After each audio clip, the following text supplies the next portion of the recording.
Ladies and gentlemen, and dogs, welcome back to the show. Fresh week, talking about some juicy real estate subject matter this week. This is actually I'm going to label you a fan, Zach. I'm going to label this a fan question.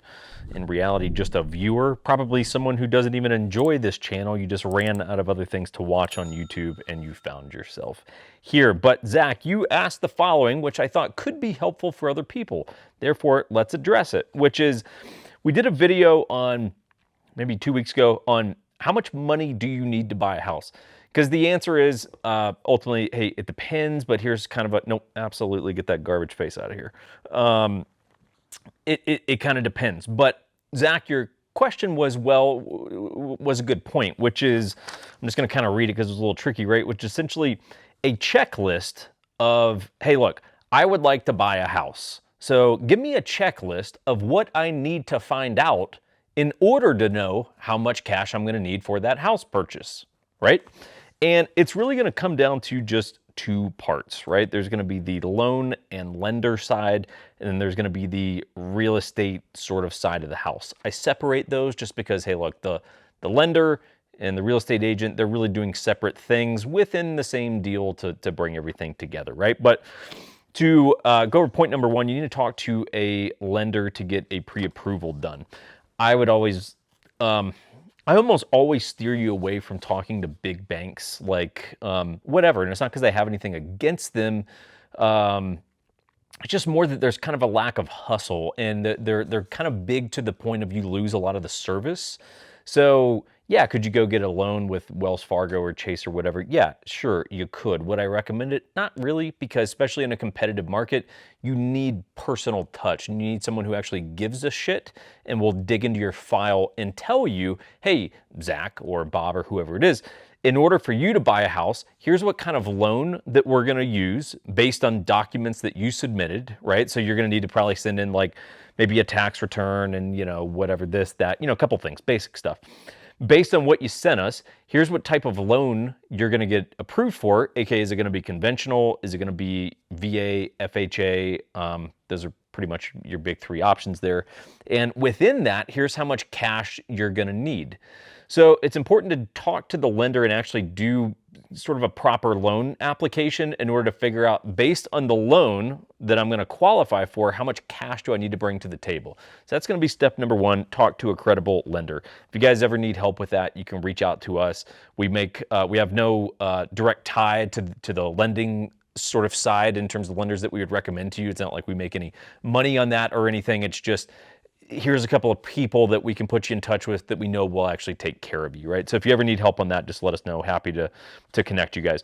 The second thing that you're going to need to answer is probably talking to a real estate agent to figure out, hey, based on market dynamics, is there any amount of cash that we need to plan on spending above and beyond the listing price? Right, and we inside of the 1911 Syndicate right now are really dealing with that with a couple clients where it's just like, man, when you don't have a lot of cash that you're sitting on in a competitive market, it's like, man, that lack of cash really comes back to kind of bite you in the ass, just because, like, hey, we need to go over like 20 grand on these offers.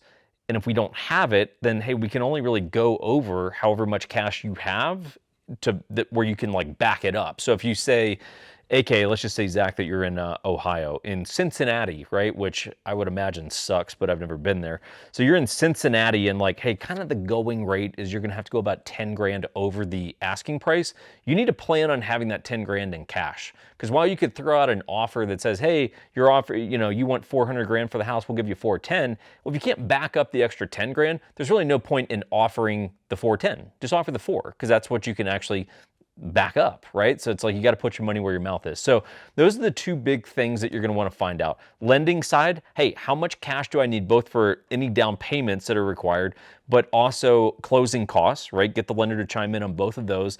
And then ask someone on the real estate side, is there any considerations I need to make based on where the market's at in terms of cash that I'm going to need? I would personally not bother really talking to a real estate agent about that kind of stuff until you're like within hopefully about 90 days, you know, even 6 months, it's called 6 months of buying a place, just because you know, it's just early. It's just early to start the process. But the moral of the story right here, right now, is save as much cash as you humanly can. And that's it, right? Bank cash. Right now, cash is your friend in this real estate climate. So I hope that helps. And if it doesn't, then hell, I did what I can, man. And that's all I can do. Because, you know, I've got barely enough brain cells to be considered, you know, of sound mind. Bourbon. So here we go. A couple of pickups from the last week. I was very excited about this Blade and Bow. It's very hard to get for whatever reason. I haven't done a lot of research into it yet, but I know that it's tied into Stetzel Weller, and I guess they use some of the like original bourbon that goes into each of the new ones or something like that. I'll have to like read a proper review or listen to a proper review of this before I start sipping on it, just to make sure I understand what I've got here. But for whatever reason, Kentucky bourbon, and it's very, very tough to get. And when I happened to see this in a small town that I was in recently, in a different part of the country, I was like, really? Like, you guys have that in this tiny town? And so I had to pick up a couple bottles, because you got to have one to sip and then one to leave as a backup that just kind of sits in the collection once you're done with your personal bottle there. So very excited about that. Good score. Haven't tried it yet. I'll let you know how it is once I've tried it. But I hope you guys are doing well. And I hope your week's getting off to a good start. Mine's off to just an intense start. So anyway, we will talk to you guys later. Have a good day, everyone.